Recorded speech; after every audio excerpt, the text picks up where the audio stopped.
Hey there and welcome back to another Miraculous Ladybug retrospective review. And today we have arrived at the origin story of one of the most iconic and pathetic miraculous villains of all time. The one, the only, the immortal Mr. Pigeon. Ah yes. I don't think they ever managed to go a single season without this freak turning up in one form or another. And so it's time to return to where it all began and take a closer look at Mr. Pigeon. And so with all that being said, let's jump into the episode. We start off the episode in Miss Boustier's class, where the class is being given an assignment by the principal to design a unique derby hat, which will then be judged by Gabriel Agreste and will be worn by Adrien in a future photo shoot. But the catch, it must be their own original design, and it must be completed within a 10-hour time frame, with the students returning later in the day to make the presentations. So they have to make the hat from scratch in 10 hours to a professional standard. Damn. I'm lucky I never went to a school like this. I would have just made a fool of myself. Seriously, 10 hours? Seems a bit short of a time frame for teenagers, doesn't it? But anyway, Marinette, understandably, is a bit daunted by this prospect and starts to panic, realizing that she doesn't have any designs on hand for a derby hat, and she begins to spiral. First thinking about how this hat choice is literally a worst case scenario, that she had so many different ideas for so many different hats, except for this one. But the spiral quickly moves on to her probably ruining the presentation, injuring Gabriel, and ensuring that she never becomes a world-renowned fashion designer.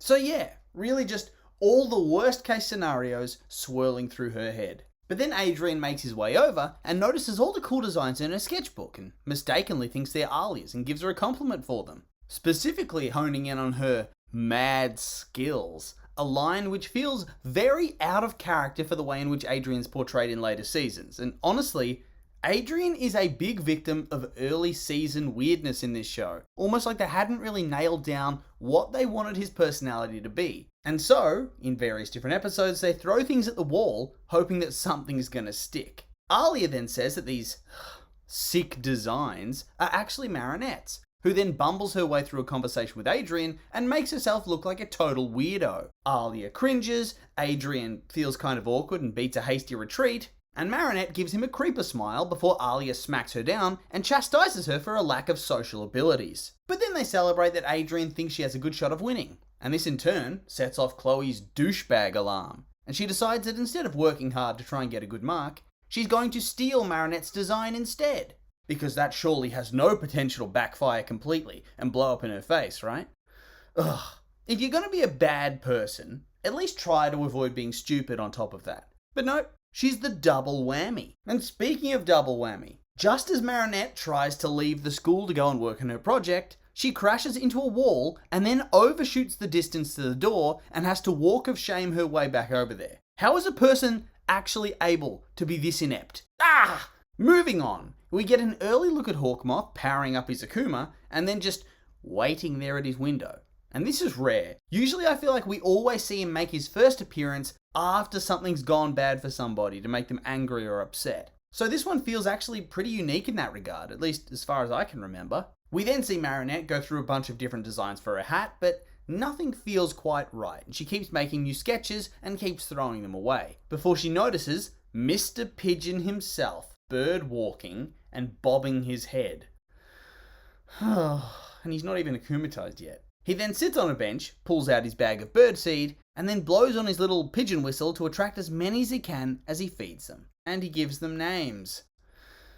Look, this guy is a weirdo, not gonna lie. Also, bit rude to feed the pigeons. These are feral pigeons. They don't need more encouragement. Plus, they shit everywhere and they can carry diseases. Feed them at your house, dude. Not in a public square. And so, Sabrina's dad, the police officer, turns up and tells Mr. Ramier that no, enough is enough. You are banned from every park in the city already, and you're not permitted to feed the birds. And this guy responds asking who's gonna feed the pigeons if not him.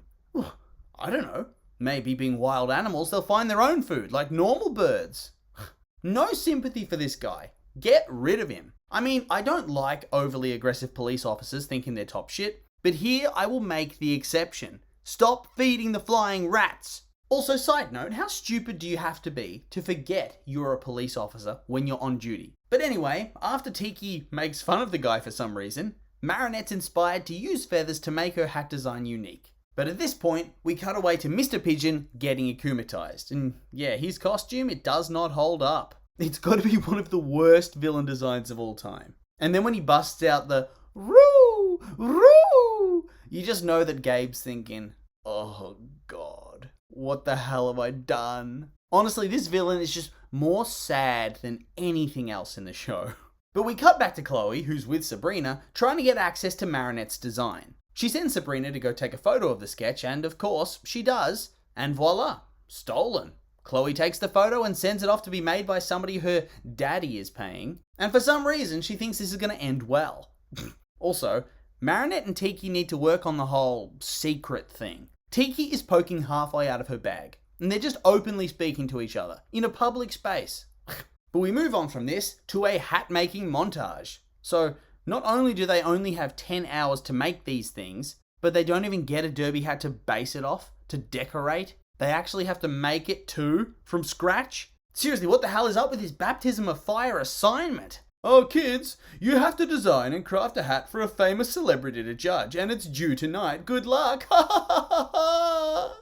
This is part of your final grade. Marinette forgets to pick up an actual pigeon feather though, and thus she has to go out to find one, bumping into the police officer from earlier, who is promptly abducted by a swarm of pigeons. But of course, Marinette doesn't see any of this, because she's on the bus home by this point. And after the bus sits idle at an intersection for just a little bit too long, Marinette decides that instead of being polite, she's going to go get snappy and go and confront the driver, complaining about the bus trip taking too long. And once again, this feels like another moment of Season 1 weirdness. I cannot imagine current Marinette ever doing this. It's so far removed from what we've previously come to expect from the character, and honestly, just personally, it's so rude. Like, the poor bus driver can't control the traffic. It's not his fault there's hordes of pigeons causing a traffic jam.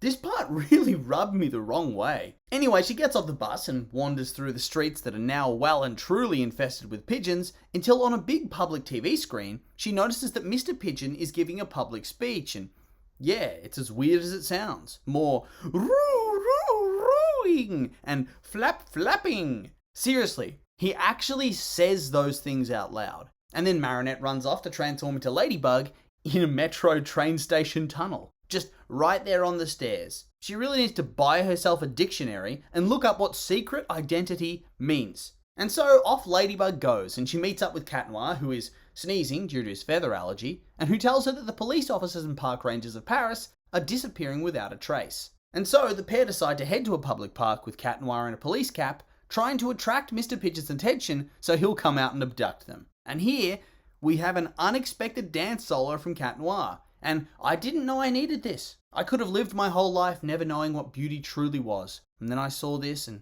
I ascended to a higher plane of existence. Of course, one of the pigeons spots him and reports this to Mr. Pigeon, who declares that he's going to claim their miraculouses and bring about a new era of Paris where the pigeons will reign supreme. And then he makes more of the bird noises, he strikes a pose, and he flies off to fight. And honestly, this episode is quickly turning into one of my favourites of all time, just from how ridiculous this guy is. You can tell the writing team just wasn't taking itself too seriously here. They know the guy is ridiculous, and they're having fun with it.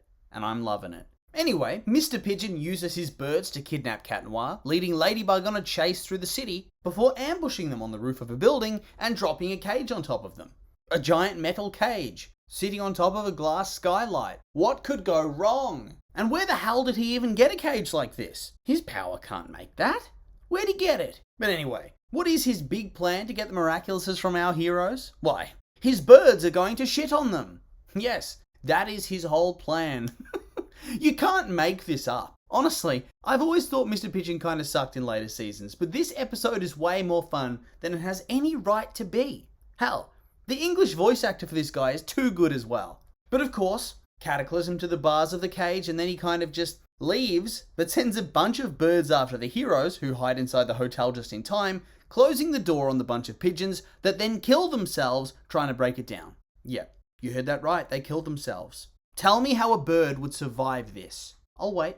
Inside the hotel, we have a little side story where Cat Noir has to run off alone to feed Plag some cheese, and Andre Bourgeois assumes that he needs to take a shit, and there was almost no point to this whatsoever, but here we are. That was almost certainly there to pad out time a little bit and get them to that 22-minute mark, or however long the episodes are supposed to go for. They then track him down to the Grand Palais, where he set a trap for them. But they, in turn, attempt to spring their own trap, attacking from the skylight, but this is foiled when Cat Noir's feather allergy causes him to sneeze, and he throws off Ladybug's attack. And since her attack missed, this allows Mr. Pigeon to fight back and beat them up a little before Ladybug uses her lucky charm to bullshit her way to the victory. She gets a coin, she ropes Mr. Pigeon's legs and then sets up her snare for him while he just stands there, doing literally nothing, not even fighting back. Okay. She then gets popcorn from the vending machine and throws it at him, and then the pigeons swarm him, and she pulls him up in her snare so he drops his bird call. Cat Noir picks it up, he sneezes, he fumbles it, and thus suddenly it's a free-for-all for the bird call again. And of course, Ladybug's the one who saves the day by smashing it and cleansing the Akuma, leaving Cat Noir looking like a fool who almost ruined the plan twice. Hell, even Gabe knows this. When he's ranting at the end of the episode, he complains about the pigeons and Ladybug. He doesn't even think twice about Cat Noir. Oh, feels bad, man. Anyway, Marinette then goes and finishes her hat, and we finish off with the competition where Marinette and Chloe have the exact same design, with Marinette proving that she made it, as they both have Marinette stitched into the hat upside down, and thus she wins the competition, and Chloe runs off crying, and she faces no repercussions despite attempting to steal Marinette's intellectual property. Oh, and Adrien reveals that he has a feather allergy, and Marinette just somehow doesn't piece this together instantly. Okay.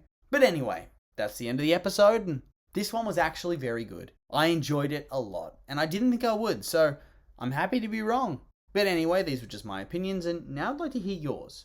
What did you think of the episode when you saw it? You like it? Hate it? I'm curious for your thoughts, so make sure to like, comment, and subscribe, and let me know.